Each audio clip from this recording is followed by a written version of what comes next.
on this episode of Rebel Spirit Radio. So I think that, within each of us, there are our wounds, and then there are our gifts. And it is our destiny to find our gifts and to bring them into the world. And I do think that those gifts have to do with healing. That it is each in our own ways, our destiny and fate to become the wounded healer. Like, and then we'll see what happens. That may not be the end all of everything, but if you do think about it in a cosmic, like a spiritual sense, the return to source is the wounded healer. Like it's kind of a similar thing. It's the final remembering. It's the final healing. So any little bit of healing we can do on our day-to-day in any of the domains is going to be bringing us closer and closer to source, to that fated and destined weirdness that will be infinity. I mean, I don't think you can get weirder than infinity. Welcome to Rebel Spirit Radio, exploring the frontiers of spirituality, consciousness, the esoteric, and humanity's sacred relationship with the living earth. I'm your host, Nick Mather, and in this week's episode, psychetherapist and author Matthew Ash McKernan joins me to discuss his book Wyrdcraft, Healing Self and Nature Through the Mysteries of the Fates. Ash explores the answer to the question, what is weird, and discusses tricksters, unverified personal gnosis, the wild and the weird, the importance of remembering our wholeness, and the necessity of feeding our inner fire. Also, please be sure to like and subscribe to this podcast on whatever platform you use to listen to or view podcasts. Your support is truly appreciated. Matthew Ash McKernan is a licensed psychotherapist, ecotherapist, bard, and weird worker. He is a walker of worlds, one who loves to spend time learning, worshiping, holding space, and offering workshops at the crossroads where psyche, nature, magic, and healing intersect. Ash, welcome to Rebel Spirit Radio. Thank you. Thanks for having me. It's Well, lovely thank to you. be here. And that, Yeah. Well, thank you for coming on. I'm looking forward to it. Huh. Yeah. As I told you before we hit record, as I was reading your book, it occurred to me that there was so much there, so many avenues of conversation, that I was a little bit disappointed of my time constraints today in regards to recording this, because the book is so rich, and I found a lot in it that I think you and I can talk about. But I want to begin, and I imagine that this is where a lot of your conversations begin, with the question of what is weird. The first time I heard of it is in the three weird sisters in the Scottish play. That's the first time I came into contact with that understanding of weird. And just for anyone who's listening, we're talking about weird, W-R-Y-D, not W-E-I-R-D, although weird is the origin of that. So what is weird? Yeah, a lot of my conversations, at least in my own head, start with that question. So, yeah, it goes in many directions. Weird is many things, including what we call weird today. Like, oh, weird. That was weird. Weird experiences, like synchronicities and prophetic dreams and just mundane cause and effect. Weird is kind of in a sense, the natural laws and physics, gravity, the things that are the way they are, and we can't really do much about them. That is fate. That is weird's aspect of fate. So weird is also fate, and weird is destiny.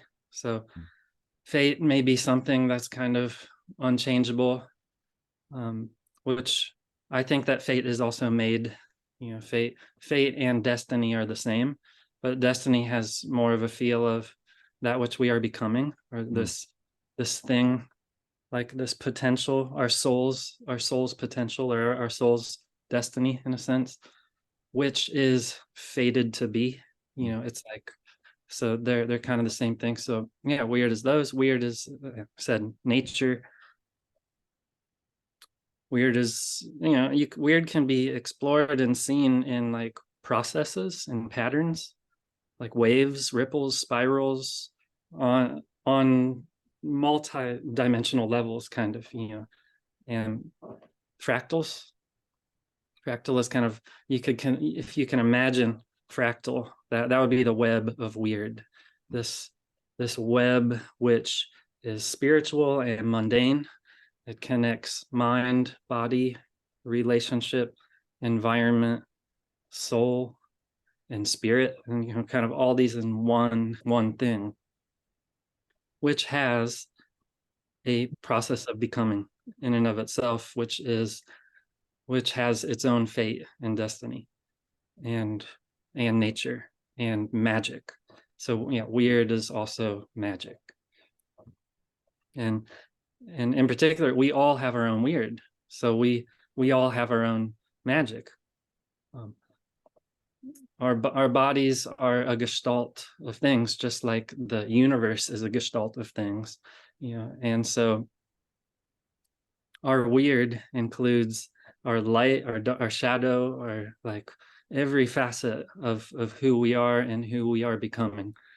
And so you have your own weird, I have my own weird, and our weird is woven out of where we're from, who we are, what our DNA is, what the natural laws are that are infringing upon, or that are limiting us in ways. And so many factors, it's endless, really, because everything is connected, and cause and effect is constantly rippling through seen and unseen realms. And so weird is the mystery too. Weird is ultimately a mystery. It's like Tao. Like you can talk about Tao, like the Taoists say, you can talk about Tao, but not the real Tao or whatever. The true Tao can't be spoken about. I think it's the same with weird. I love that weird is that, or just weird is the word used for that thing, because it is weird. Like as we know today, these experiences are getting closer and closer to it, or it awakening through us, or whatever, being turned inside out. All these things are just very strange. And so that, there's a lot more that we could go in. There's see a lot of like threads to it. Could take any one of those in a direction, any direction. Yeah. Well, you hit on a couple of things that I was thinking while reading. One of the first things was the connection with the Tao. And, as I was reading, I'm like, oh, okay. So he's saying that weird is kind of like the Tao. But then as I would read further, I'm like, well, but it's this thing also. And one of the places that I ended up was, well, weird is just kind of ineffable, like the Tao, that, the true weird cannot be spoken. Yeah. I think some people call it God. Yeah. I thought that too. Yeah. I think weird. It's strange to say that myself, to hear myself say that I think weird, that God is weird and weird is God.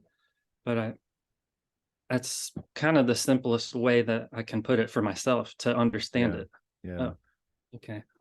Yeah. Well, there was another phrase that you used to describe weird. And I think this, in a sense, connects with thinking about weird as God, because also today, as I was reviewing all my notes, that also came to me. I was like, oh, well, I wonder, is weird just God? But it's this idea of the uncanny as well. Because God is. Yeah. Like if you imagine like truth, whatever that is, truth.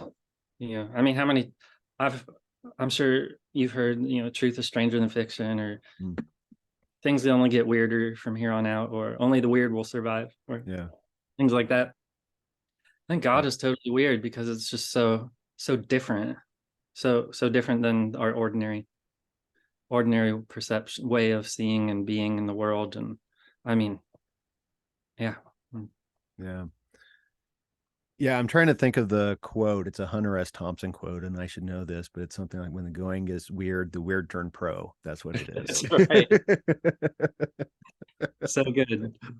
Yeah. Love that cool. Yeah. And I think it's true because, the spiritual path is a weird path, and, there's multiple dimensions going on. There's shape shifting on multiple dimensions, and there's extrasensory perceptions and psychedelia, which I love.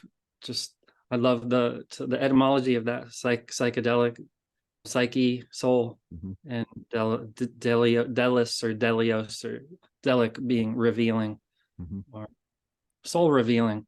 So what, isn't that what God is? Like, God would be a soul revealing thing? Maybe it depends on how you define God, I would suspect. And that's always, God itself is a odd or weird term, and I always like to tell my students, I teach religious studies quite a bit, that God is not God's name, but God's something else. And, I always want to know, well, what are we talking about when we talk about God? Are we talking about the God of the Bible? Or are we talking about the God of the Hebrew Bible or the New Testament? Are we talking about... Are they different? Yeah. Are they the same? Are they? Yeah. all weird questions. They all point to the weirdness of God. That Right. God can be one and God can be many at the same time. Yeah. Or none of it, or Yeah. nothing. Yeah. Yeah. And there's also the sense of, and I think this applies with God and weird, and the idea of the uncanny, is that there's something a little unsettling about it too. Say more. My therapist self says. Well, it's, and again, I'm coming from a religious studies perspective here in terms of that, but it's the...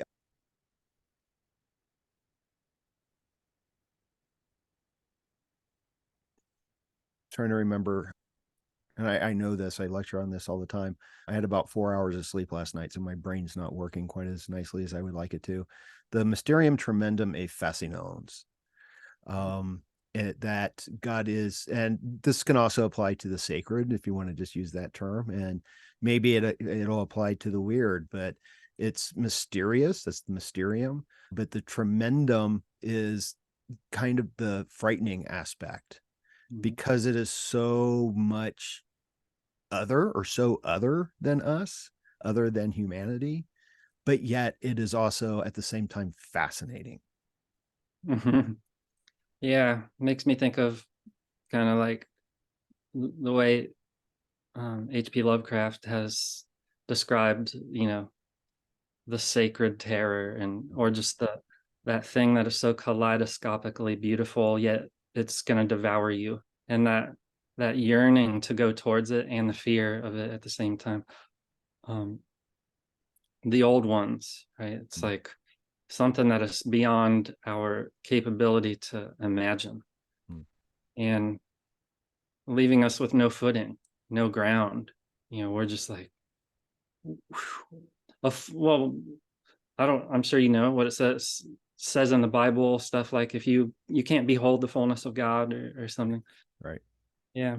And I think in relationship to weird, at least how it was understood historically, also by modern pagans and heathens too, that weird is also death, and doom, and like, bad things happen and people would invoke or evoke weird, but that's life, right? Death, and the transformation of life, death, just nature, it's all in process. And it's, I think that the ancient people had like, I don't know if they used the word weird as to describe God, like, because it's interesting that weird kind of transformed in the way it did over time, and it didn't become a god, a god in this kind of spiritual sense. Yeah. I have theories about that too, about the loss of animism and whatnot, but it's another thing. Yeah. Well, I that also came to mind because there's a history to this. There's a history to the weird. And if I understand correctly, that you're drawing from kind of the Norse pagan traditions. And Mostly, but also from like Greek and Latin and otherworldly, not other, well, otherworldly, yes, but from Southeast America, Southwest United States, with great grandmother spider, and trickster is a part of all this too. So yeah, and trickster shows up all over the world as well. But yeah, Norse and Northern European, Anglo-Saxon, and there's a little bit of the Fae. So Celtic tradition, the fairies. I think part of the etymology of that word has been traced back to fatum, which is fate as well. Okay. So there is a connection. And there has been in my life too, which is, so experientially it makes sense, and it's like, oh yeah, the Fae are a part of Wyrd, and whatever, if you can imagine the fairy worlds, how weird they would be. Going into the other world, you're there for what, a week or a night, and 100 years have gone by outside. But there is a history to it. I would also say that I do speak a lot from my own personal experience from the book. Like, some of it is kind of based on the lore, and some, but a lot of it is UPG, which is unverified personal gnosis. That's that's a term in I like heathen. that. Yeah. Because there is that distinction, like what we know from the sources, and then what we experience on our own that can or can't be verified by others. Maybe other people have a similar experience and can be like, okay, there's something here. Okay. Now, this is not something that you discuss in the book, but it's where my mind just went listening to what you were just saying. So I'm just going to go there. So I hope that's okay. But what comes to mind for me is this concept of high strangeness, that especially when you were talking about the Fae, I was thinking about like the works of Passport to Magonia, Jacques Vallée, maybe even John Keel to some aspect, of kind of documenting this history of strange occurrences and finding that there's something kind of archetypal about them, that there's something very similar to these experiences with the Fae of, going to sleep and waking up at, 10 years have passed or something like that. And, alien abductions and just what most people would refer to as weird. Isn't that amazing? I think that's hilarious. That's it's just a beautiful synchronicity that it would not only be weird, like strange and odd, but also have this depth connection to a divinity, to like a being or a force or collection of phenomena. It's a hilarious joke. It's a trickster joke. And I know, I've not read it, but I know that there's work that's been done on the trickster and the paranormal, to use that term. But it does seem like the trickster is a major figure in this weird that we're talking about. Yeah. Major. I mean, if weird can be seen in all domains, right? Like mind, body, relationship, environment, soul, spirit. And I think as we become more aware of weird, become more aware of the nature of each of these domains, and kind of the web and everything. And we see where the wound, or where the threads that connect things are torn or tattered, or where there's wounding, or where there's imbalance, and where there's suffering. And I think we become, through practice of Wyrdcraft or whatever, that I described. Maybe we can talk about that later, but that we become aware of the weird. And then as we do that, we become aware of the wounds and also of our gifts. And we see that there are even gifts in the wounds, right? So there's a light in the dark. And I think our soul knows that intuitively. We're drawn towards that light, even into the dark night of the soul, so we can find it. And and it goes on and on from there. But yeah, there's a process to it. There's a fated, destined becoming. It's one of the translations of weird is becoming. But now I've lost where we were before. I was going to tie this back to what you were saying, but now I forget. We were talking about the trickster and how the trickster is part of this weirdness. Yeah, that's what. Thank you. So yeah, the trickster the wounds are the trickster, and the gifts are also the trickster too. And that may sound very vague, but I've seen it in my therapy, like as a psychotherapist. Like I see this all the time, that people come with wounds, and then by healing those wounds, people access their light, and trickster, at least in the Norse myth, Loki, he was like a causer of problems, but he also fixed the problems, or he helped fix the problems. So there's that dual nature of the trickster. The trickster invents things. The trickster is witty and hilarious, often playing jokes on themselves to teach something. And I just see this in the world, right? This is a big joke, and it's a terrible one in many ways, as the trickster brought about Ragnarok. But just an aside on that, I think that the trickster is not only in Loki. The trickster is also in the other gods as well. The trickster is in Odin and all of them, just as the trickster is in all of us. So we get in our own way of our own suffering all the time. So we can look into mind and see how we get in our own way. We can look into body. How's the trickster showing up in my body? How's it showing up in my relationships? How's it showing up in my environment? And the world, the state of the world, climate change is a very trickster process. That's, it's a slap in the face, so we wake up. And I think, sometimes I wonder, like, is it weird that is God, or is it trickster that is God? And then I'm like, well, they're the same.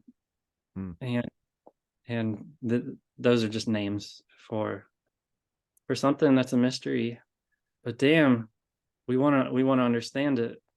At least I do. Like, I think a lot of us that would be listening to this have a thirst for knowledge and magic and soul, the wholeness of being. And I think that's what Odin had in the myths. He was a seeker, and he self-sacrificed, in order to receive his illumination. And Freya did too. Freya was constantly crying, crying golden tears as she wandered. She knew a form of Wyrdcraft, what I would call Wyrdcraft, that they called Saith. And Saith is a northern kind of shamanic practice and magical practice that involved working with weird. And so, these were Saith practitioners, and they were seeing into the future. They were understanding the natural laws, the seasons, fluctuations of the physical and the metaphysical, and they were counselors, and they were just doing different magic of different kind, chanting, trance, soul retrieval, healing, cursing, working with energy, working with the energies of nature, which some are seen, some are unseen, all that. But yeah. Excuse me. I was waiting. I had to cough there. There's a lot in there, and there are several things that I want to go back to. But I think that the best place to go next is, since we've been talking about weird and what that might be, I think the next logical question then is, well, what is Wyrdcraft? And I have to add to that too, is where every time I read that, it evoked H.P. Lovecraft. So I found it really interesting that you used Lovecraft in your explanation previously. That's funny. Yeah, see, that's a little weird synchronicity there. And that's how weird it is. And I guess I thought about Lovecraft partly because the terror and the bliss kind of, but also because that type of writing is called weird fiction, or I've heard it called that before, weird fiction. It's like a bunch of different authors, right? And going back to the romantic, to Edgar Allan Poe and Lord Byron and all them, that's kind of where this culturally, where weird started to shift in a different direction. Where that was, I don't know, but back to Wyrdcraft. Yeah, Wyrdcraft. So we know what weird is, or we have an idea of it. It's I kind of simplify it as fate, destiny, nature, magic, soul, and becoming, and also the web, which is all of those things together. So it would be the crafting of mind, body, relationship, environment, soul, spirit. So by bringing awareness to each of the domains, the mind, body, relationship, etc., we become aware of the weird of each of the domains. What is the nature of mind, right? What is the soul of mind? What is the destiny of mind? What is the magic of mind? And down into body, and through that, it creates a thing called that Valerie Wright called weird consciousness.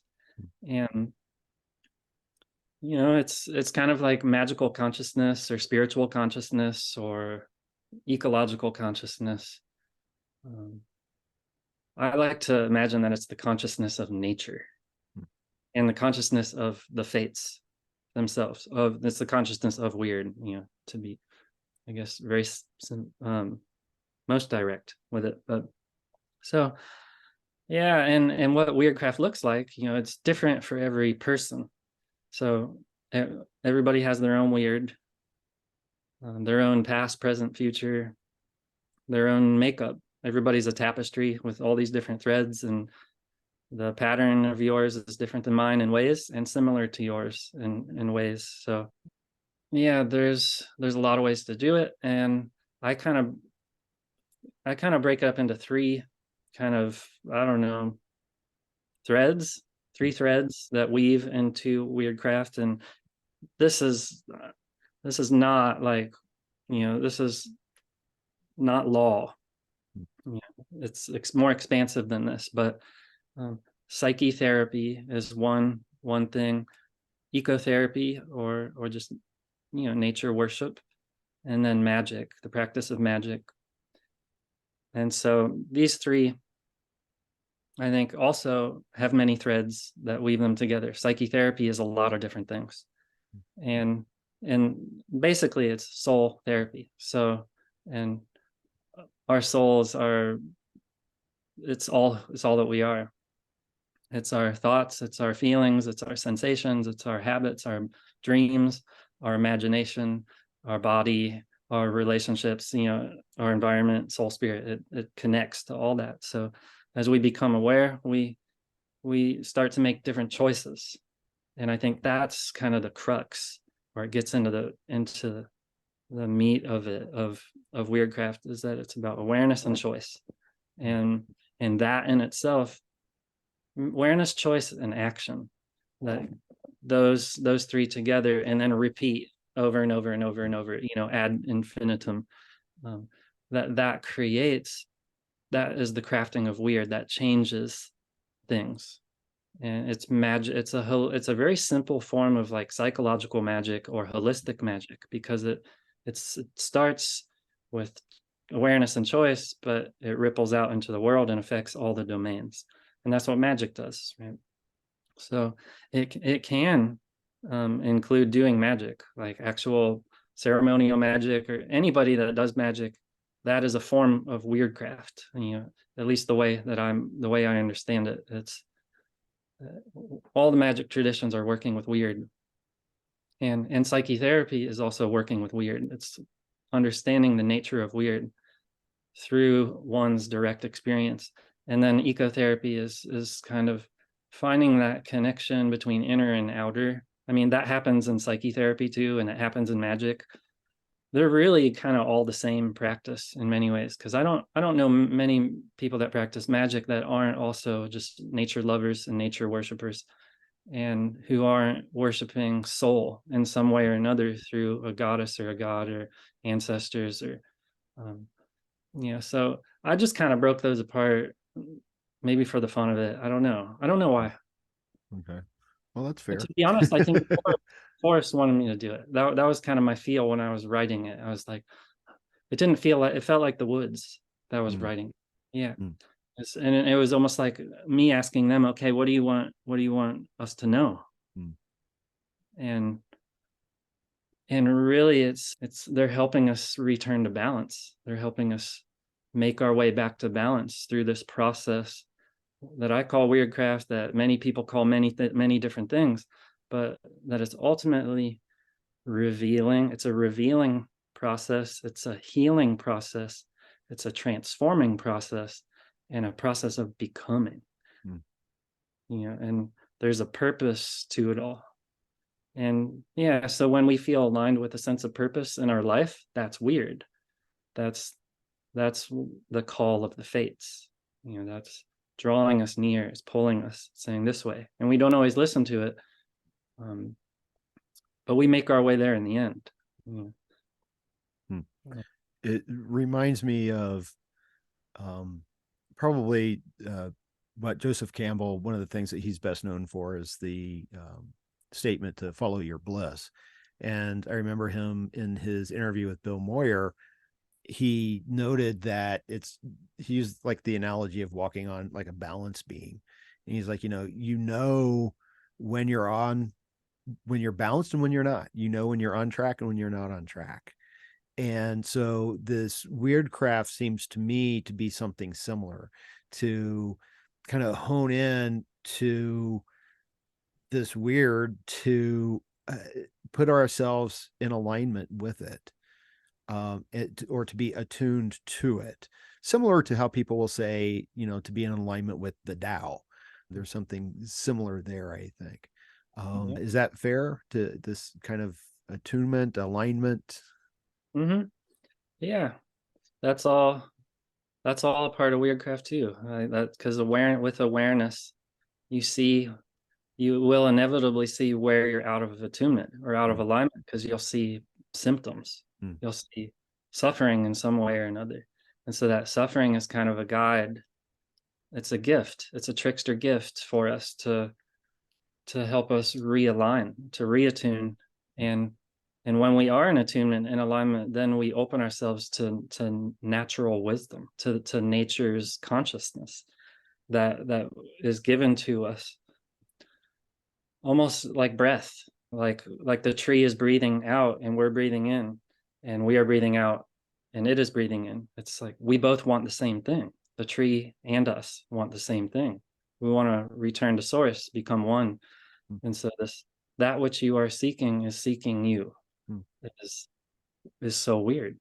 It's a very weird idea, and actually it's a very weird experiential felt sense, right?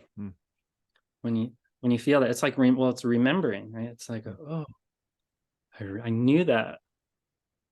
Oh, yeah. Well, and I'm glad that you mentioned this remembering, because I wanted to talk to you about that. Because as I've been doing these podcasts, that's something that has come up time and time again, where someone's making the claim that we need to remember who we are. And I think that in your book, and I am very appreciative that you do this, is you actually use remembering as, in one sense, that kind of recall of something.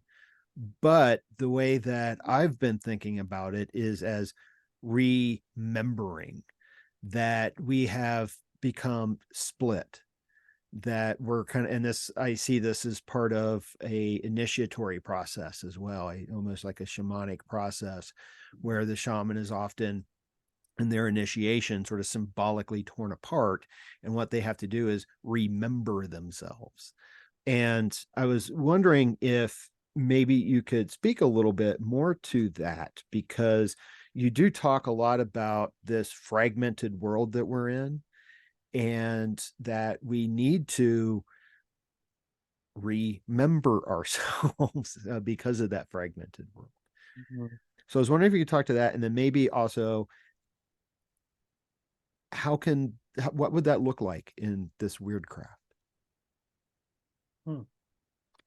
Well, I guess Wyrdcraft starts pretty simply. So even thinking about that is Wyrdcraft. Like, what does that mean?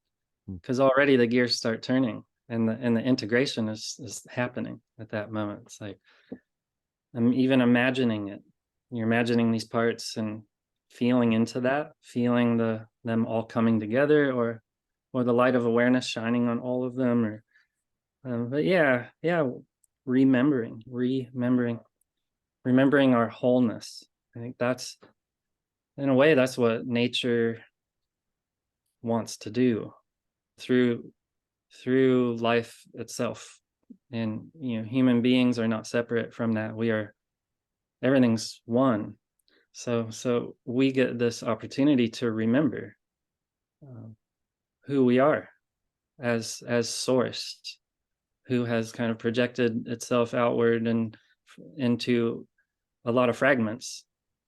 And something about that awareness of fragmentation leads to the integration, because I think fragmentation after a certain point, it starts to feel bad.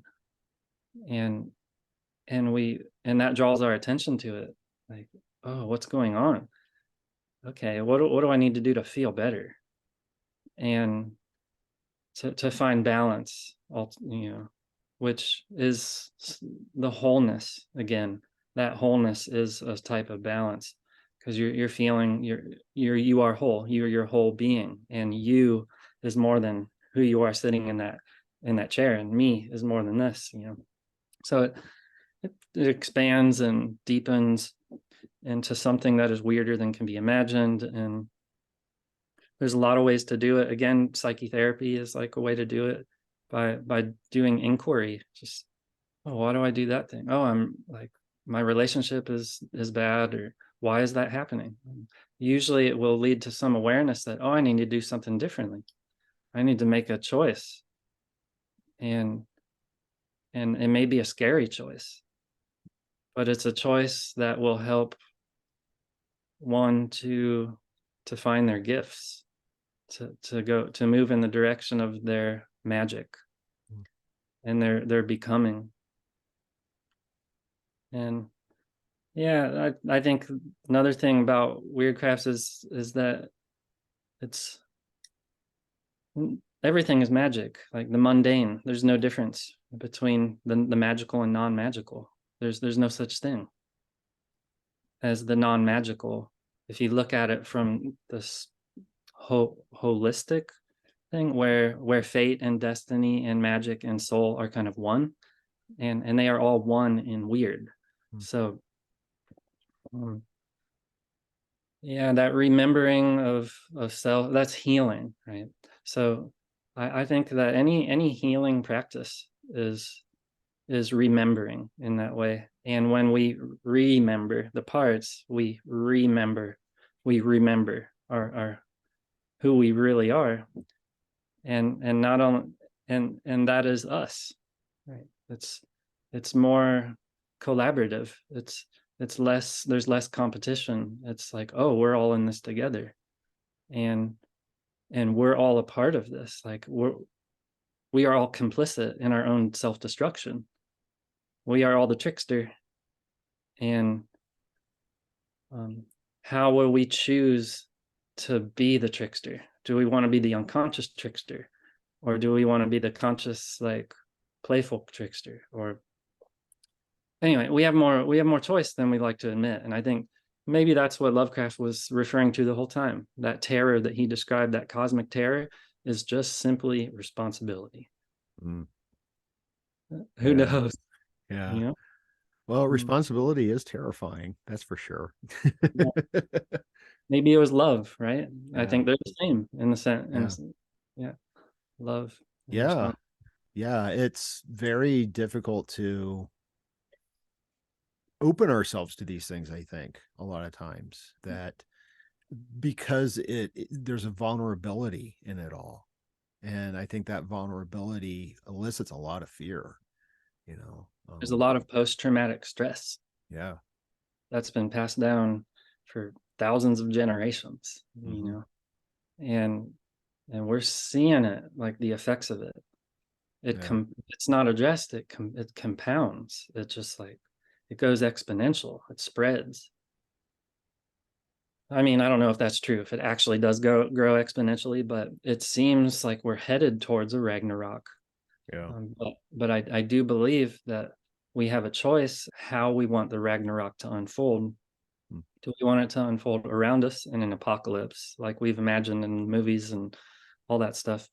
Or do we want to have an apocalypse internally where all the unwise things are burned up, you know, in a sacred fire that helps us illuminate our soul, our and the truths that come with that, like that we're all connected, and to become a healer is is maybe one of the highest like art forms or magical practices, because the rewards are so huge when we heal, and when we heal each other. That I think that healing magic is probably the most important kind of magic that we need in the world right now, because we will all benefit from it. And what more powerful magic can you ask for if we could all, as you know, heal together? But it's, you know, I think back to kind of the idea of revelation is that there's a lot of delusion. There's a lot of this delusion of separation and fragmentation and post-traumatic stress that's been unaddressed and everything. There's so many blocks and barriers, and just to get through that, I don't know if it's going to be possible, but it may not matter. It's just like we all have to do it on our own. I think Odin knew Ragnarok was coming, but he knew he was going to die. He knew how and when. Well, he knew it was during the final battle, but he went into it just like, I'm going to go into this with my inner flame as powerful as possible, or, you know, just like I'm going to show up the best I can. And I think therapy, just psychotherapy, you know, I call it psychetherapy, but it's just, I don't know, soul therapy. It's not how I like to look at it, but psychotherapy is a powerful, powerful magic. And even if people aren't necessarily even a magician or into paganism or into any of that, it does lead to powerful change, and a lot of things do. So I think that, yeah, within each of us there are our wounds, and then there are our gifts, and it is our destiny to find our gifts and to bring them into the world. And I do think that those gifts have to do with healing, that it is each in our own ways our destiny and fate to become the wounded healer, like, and then we'll see what happens. You know, that may not be the end all of everything, but if you do think about it in a cosmic, like a spiritual sense, the return to source is the wounded healer. Like it's kind of a similar thing. It's the final remembering. It's the final healing. So any little bit of healing we can do on our day-to-day in any of the domains is going to be bringing us closer and closer to source, to that fated and destined weirdness that will be infinity. I mean, I don't think you can get weirder than infinity. I mean, no. Yeah, well, you know, I often comment to students, well, I guess, you know, infinity, and I'm also I know they're different, kind of be lumping eternity in there, because both have that sense of endlessness. And and this comes out of my own personal experiences, but it always boggled my mind, the people who want to achieve eternal life. And my response is always, what scares me isn't death, but deathlessness. That's what I find terrifying. So yeah, Deathlessness. yeah. Deathlessness.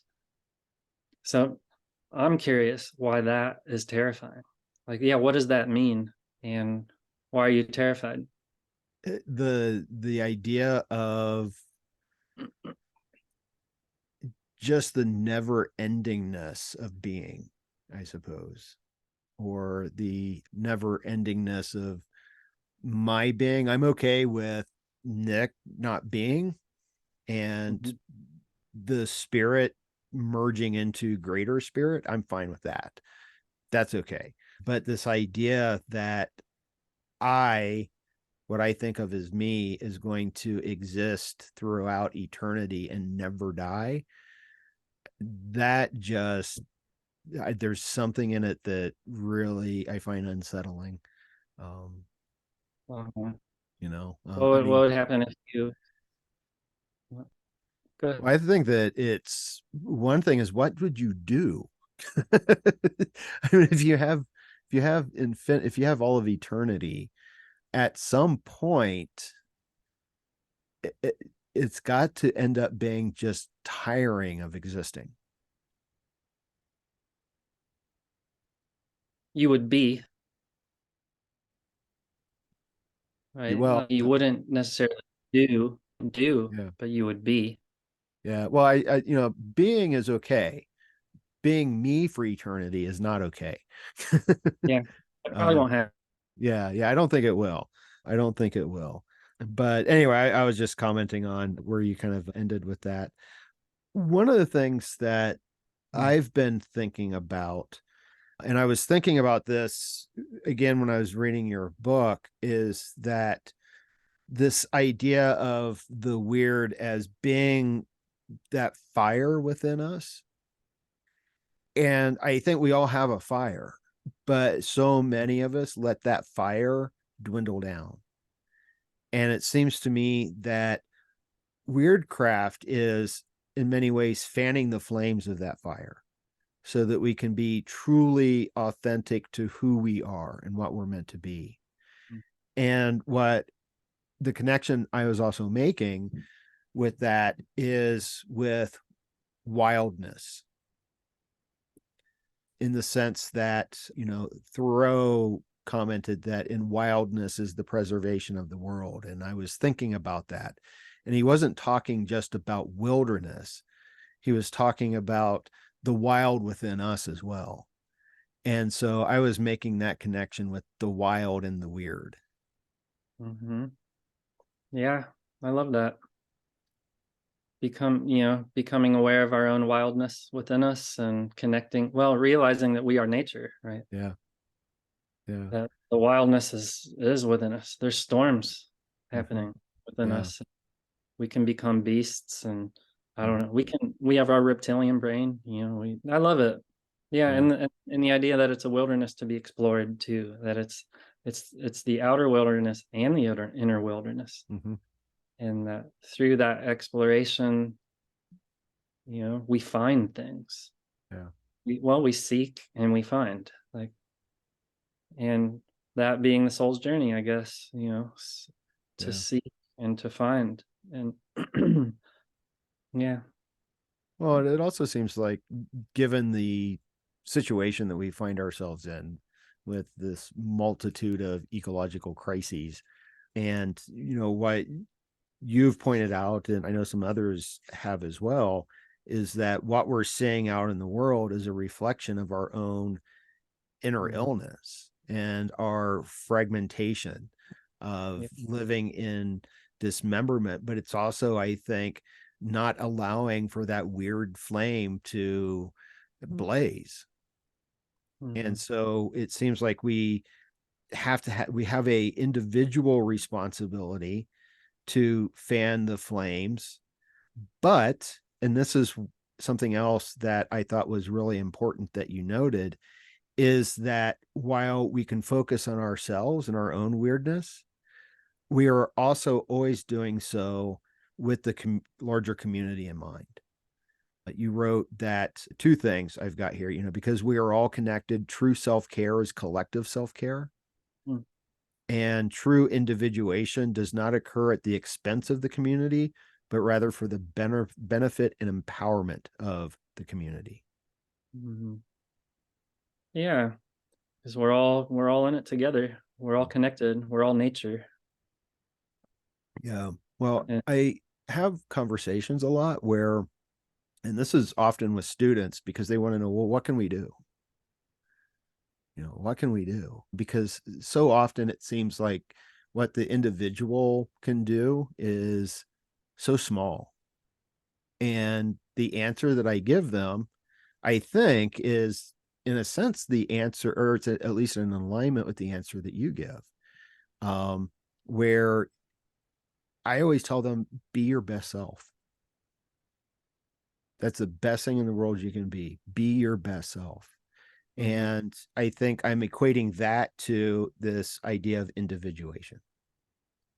mm-hmm. Yeah. One of my supervisors in my counseling program that I went through had a really good way to put it. He said, "Do least harm." Do least harm, because it acknowledges that we do harm, right? And I think that's an important and difficult step in the healing journey, is to see that we're all complicit. That, like you're saying, we all have the enemy is within, or the devil is within, whatever we're pointing our finger outward, three fingers back at us. That's so coming to know oneself is really the best thing to do, because as you come to know yourself, you see that yourself is the same self that is in others. And that's weird. That's a weird thing to see, but also it's a beautiful thing to see, because it makes it simpler. I think the answers are pretty simple. Like we could make it work together if we honored these things, like do least harm or be your best self, or and we're doing our best for sure, and we can do better. It's inevitable. It's fate, in a way, that we will, one way or another, on this globe or on another, in some other body. Soul is on a long journey. And yeah, the fire, I just love the concept, and that idea of that we all have the inner flame, and we feed it, and as we feed it, it grows brighter. So that means we're going to see more. We're going to see our own complacency, our own habits and delusions and addictions and wounds, or traumas, and we're going to see other people's stuff too. And I think that light will shine on some compassion. Like, okay, we're all suffering, and we're all just like doing our best, and we can all do better. And I'm going to do better by taking responsibility for my thoughts, words, actions, and do least harm with them as possible. And and this is work I'm doing. I have my issues, and I'm perfectly imperfect, just like everybody else. And but that's my weird. I have my weird, that I have my blocks and wounds and stuff that I'm working through, and I have my gifts that shine. It's like the fire. We have to tend the fire. We have to feed it.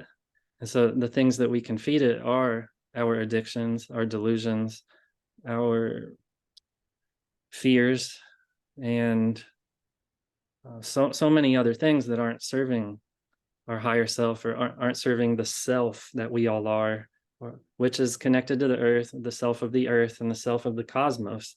It's a beautiful, multi-universal, multi-dimensional process of revelation, of healing, and transformative becoming, nameless, whatever's next. Needs to be fed. The fire. Yeah. I love fire. One way to do that is to actually tend fires, just spend time with fires. Right. Learning to tend really mindfully a fire, and you will be tending your inner flame as you do that. Wasn't there in, I think, one of your bios, it referred to as a flame keeper? Is that correct? Yeah. Is that what you're talking about now? Yeah, we're all flame keepers and flame tenders. Like you're saying, we all have that fire within us, and we all have the responsibility to tend it. And because if it's not tended, it could go out, and we'll suffer, and others will suffer because of that. And if it's too big, it'll burn us, it'll burn other people. So again, back to that balance. So a fire keeper would be somebody who is mindful of their fires and wants to learn from them. I think fire is the original shaman, and the original fire was the source. So we're on a big shamanic journey. Each each of us individually and all of us collectively. I love to say that we all walk our own path on the path we walk together. Yeah. Well, paradox seems to be part of the weird. Oh yeah. Right. Weird is super paradoxical. That's one of its like defining qualities in many ways, is that when we do have an experience of paradox or weird, it is, there's something paradoxical about it, or there's something paradoxical guiding it, from behind the scenes or something. I don't know. Yeah. Sometimes it's better just not to know, and good not to know, and fine not to know, and just to be in the flow, right? Be in attunement with it all. But I have to say that I want to ask you something here that you've addressed a few times, but one of the things that also just came to my mind that seems to relate to what we were talking about just a little bit ago it's a quote from the David Lynch movie Wild at Heart, that the world is wild at heart but weird on top. I love that. Because I love that movie too, and I haven't watched it in a while. I'm gonna have to watch it with that in mind again. Say it. What? The world's wild at heart but weird on top. Yeah. Love it. It's also weird at heart and wild on top. For sure.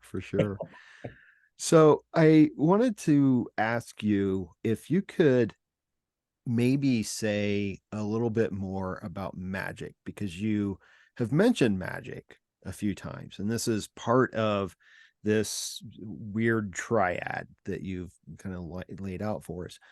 But magic can mean a lot of different things, and you address that when you discuss it. So I was wondering if you could actually discuss a little bit more about what you mean by magic.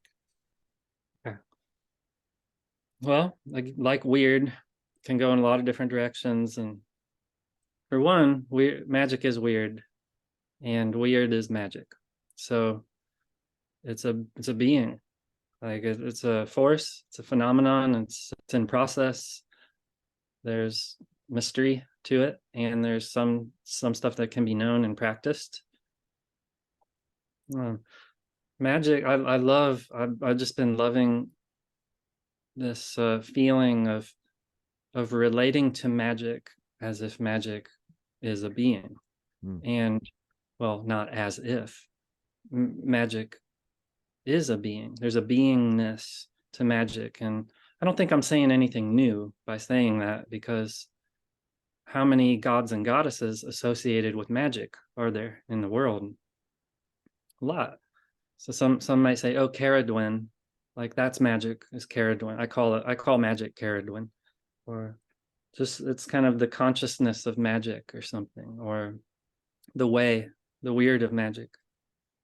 And so, yeah, this being, as we practitioners of magic do our thing, we are getting to know this being, and we are in relationship with this being. And not only that, this being is coming into existence through us. It's in a sense using us, or it has attuned to us so that it may come through our awareness into the world and bring change with it, because that's what magic is doing. Magic is change.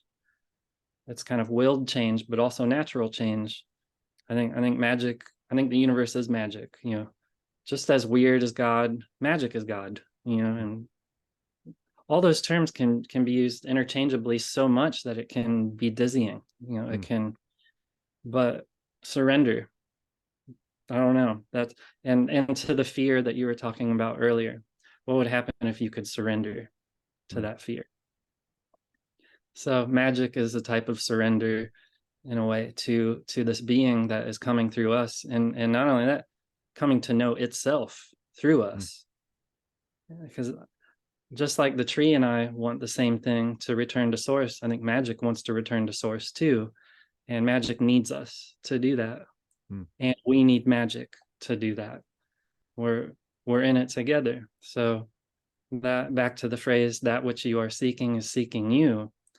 We're seeking magic, to know magic as we practice it, no matter how we practice it.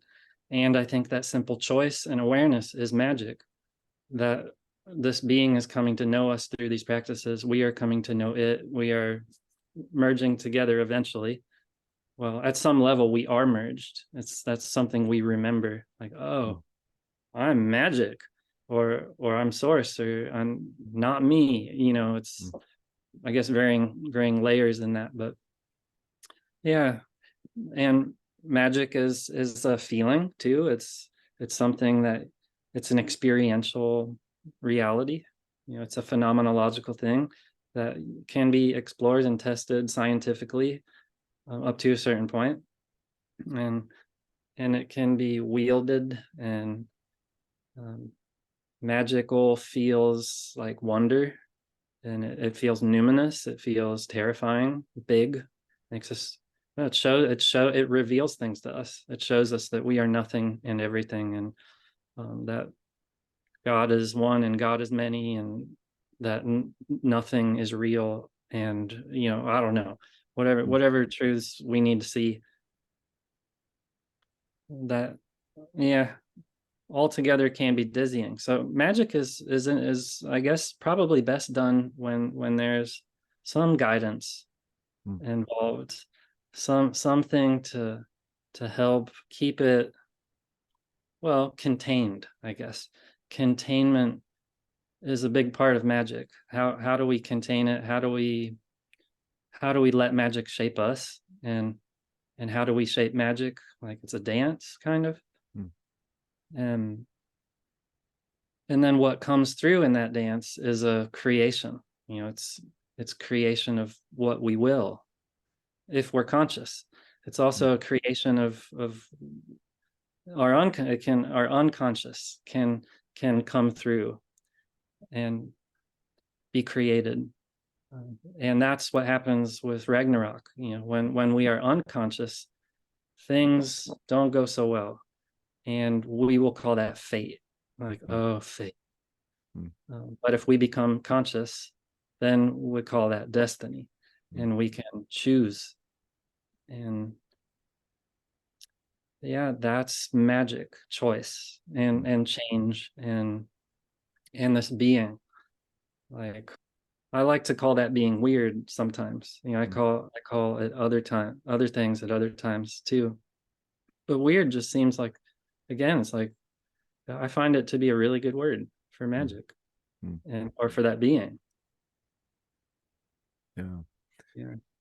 Yeah, there's, again, to use the word, there's something uncanny about it all, because the impression that I'm getting is that magic is, and the way you're thinking about it, is that it's being present to your own life, fanning that inner flame, being true to who you are, being in alignment and attunement. And when that happens, that's when the miraculous happens.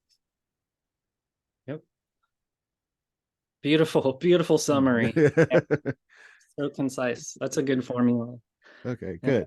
And I feel like it is natural. It's a very natural way. Yeah. And it sounds healing. Yeah, good. Excellent. I'm glad I'm on the right track. Like I said, there was so much in this that I thought, where do I begin? How do you begin? Because there's so many different avenues to go down in this discussion. And I feel that we've just kind of tapped a little bit here on what the wyrd is. But you mentioned Ragnarok a few times, and you've kind of already said this, but I want to, I guess, maybe just stress this a little bit, where, you know, Ragnarok is a kind of an apocalypse. And often, I think more often than not, people think of apocalypse as like the end of the world, but literally it means out of darkness. And you said this earlier, but I feel that it's worthy of repeating, where you suggest, well, what would happen if we reimagine it, the apocalypse, as an internal process, as, you know, because another synonym for apocalypse is revelation. Mm-hmm. And it seems that it's a revelation of the soul. Mm. Yeah, and the soul is the whole, the totality. So we become aware of our trickster nature.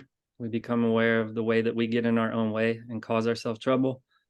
We get in the way of, we see our wounds, what needs to be healed, what needs to be addressed. And it's an opportunity to address those things, to rebalance, and to, in a way, to start anew. Because a lot of apocalyptic myths, it's the end, but it's also the beginning. Right? Mm-hmm.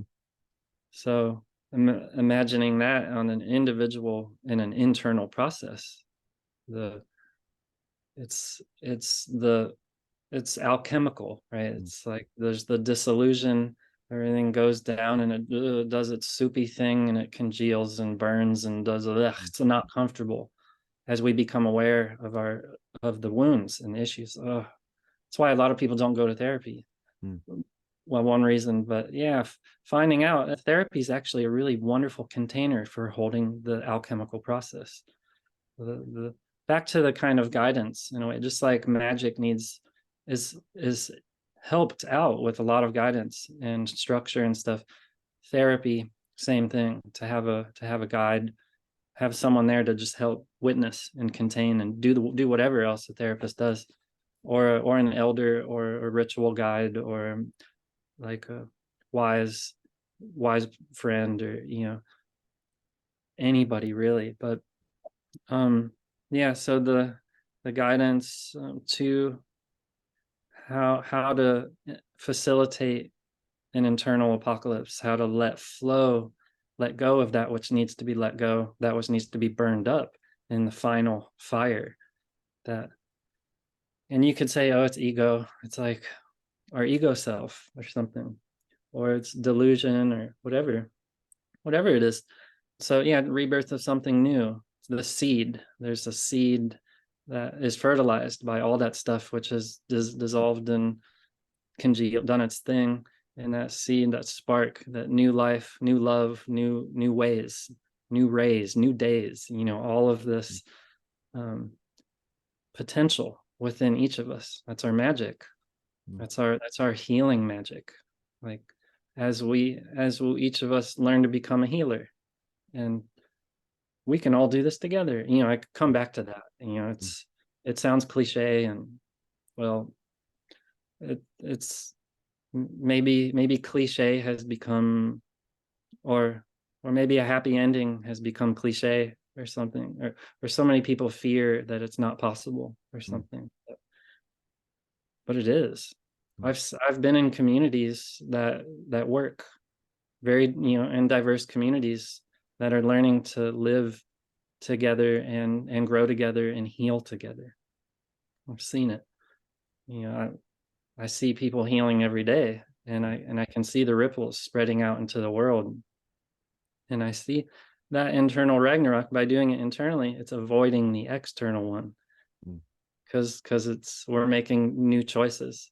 Mm. And in Ragnarok, you have all the gods arguing with the giants, and you have even the gods arguing amongst themselves, and they do all sorts of horrible things, to each other, to other beings. They have their shadows, and they didn't look at their shadows. They didn't sit down with guides and with therapists and say, hey, what are we doing here? Like, is this, like, should we really kill that guy right now? Maybe we shouldn't. Maybe there's like another way to do this. And they didn't do any of that. So it's a teaching story. It can, just as history teaches us what not to do, so do the myths. They can do that too. And so I think one of the teachings of Ragnarok is like, do the inner Ragnarok, and let's do it differently. Let's talk things out. Let's go to therapy, group therapy, individual therapy, couples therapy. Be in sacred relationship with nature. There's all sorts of shamanic stuff that could help us, soul retrievals and plant medicines and mindful rituals of this and that. But ultimately, it all just comes back to awareness, like very basic awareness and choice, and do least harm, like that kind of stuff. And wow, imagine the ripples of that spreading into the world, and how we could all be like, yes, let's have our internal, Ragnaroks together. I'll help you, you help me. And then what will we become together and beyond? But we all have a lot of healing to do.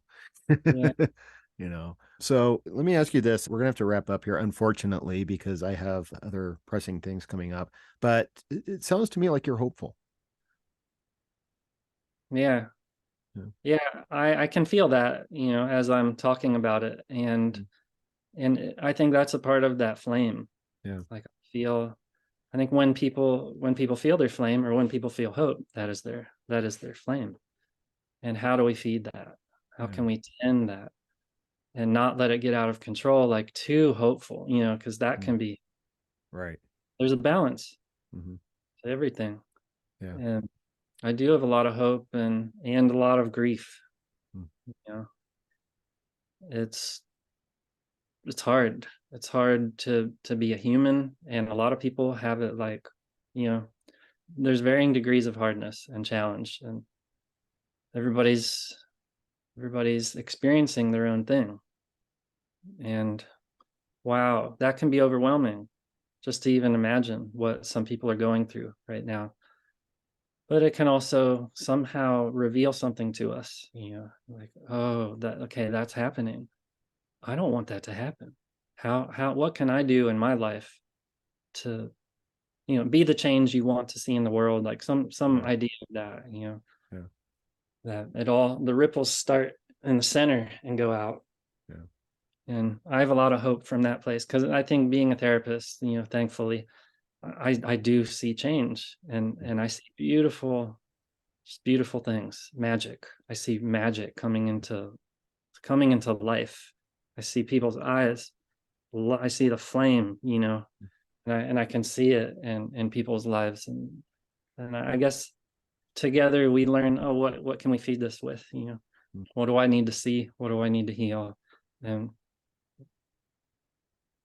there's just a lot. Like there's a lot of questions, there's a lot of seeking, and there's a lot of finding. So blessed be Wyrd, and blessed be the process, like this weird, this uncanny, that whatever it is. It's easy to kind of go off into spirals with Wyrd, because Wyrd is spiraling. It's just like Well, I'll just say that I am always grateful to everyone who is involved in the healing practices and process, because that is what we need most right now. So I thank you for your work, and I thank you for the book. It was a amazing book that was very thoughtful and brought up a lot of thoughts, I guess is what I'm trying to say as I was reading it. And I was making a lot of interesting connections. But let me ask you one or two final questions here. And the first one is, what do you have coming up next? What are you working on? Next, I applied to do a couple workshops at pagan events, and we'll see. I haven't heard back from them yet, but that'll be, January, February. So I'll be posting stuff if that comes to be. And I'm writing some stuff, and it's been fun. And yeah, I'm putting together a weird kind of Wyrdcraft group. It's just in early stages, but it'll be kind of like a process group where we'll look at weird as it manifests in all the domains of our lives, and we'll take time for each of them, and there'll be like a system to it. But again, keep eyes open for that. Yeah. And that was one question. Yeah. Well, the second part of this is, where can people go to find out more about you and your work and what you've got coming up next? Do you have a website? Yeah. I have a website, www.wyrdwildweb.com. That's weird with a Y, of course, Weird Wild Web. And I have an Instagram that I post to, and a Facebook, and those are, Instagram is Weird Wild Web, and Facebook is Ash McKernan. And I will say too that, thank you for your healing work. Oh, thank you. I'm trying. I'm doing everything I can. It's an all hands on deck moment. I would love to talk more about Wyrdcraft with you. If there's a part 2 in the work, if it makes sense. Yeah. If I'd not, love that. Yeah. Totally cool. And also, one thing that I love about weird and Wyrdcraft and all that is that I love to learn about people's weird. So thanks for sharing your weird with me, like personal experiences and just your thoughts and feelings about this thing that we're in. And I do think that your work is healing as it is revealing. It's done so much for shining a light onto the healing process, and in so many different ways, through so many windows, and by bringing healing into the world through your podcast. So I can imagine all the it's like a tree, and all your episodes are like a different branch, and then there's these leaves on all these branches, just taking up light and growing. And so blessed be that for you. Well, I like that, and thank you. I appreciate everything you just said. That means a lot to me.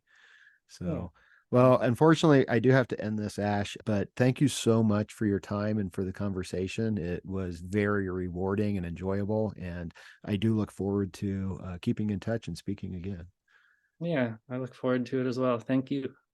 And that's a wrap on episode 111 of Verbal Spirit Radio. Thank you so much for listening or watching if you're part of my YouTube audience. Now, you know what's coming. All the usual. Sign up for my Patreon, share this with friends and family and on social media, subscribe to the podcast on whatever platform you use to listen to or view podcasts. You know the grind. But here's the thing. All of that is really important. Putting together this podcast takes a lot of time and effort. Right now, it is a labor of love. I'm in the process of making changes to improve the podcast and the YouTube channel. It's slow going, like my dad used to say, slower than molasses in January. But your support will help me speed up the process and ensure that I can continue with the podcast and offer much more content than what I provide now. As I always say, I'm here on the front range now doing missionary work in regards to religion, spirituality, and ecology, psychedelics and consciousness, and how all of this can help us heal humanity's relationship with the sacred earth. So if you feel moved by the rebel spirit, I sure hope that you do, then please, by all means, help me in my efforts to share the good news. I'm Nick Mather, and you've been listening to or watching Rebel Spirit Radio. Until next time, may you be in peace, may you flourish in all possible ways, and may you continue to nurture your rebel spirit.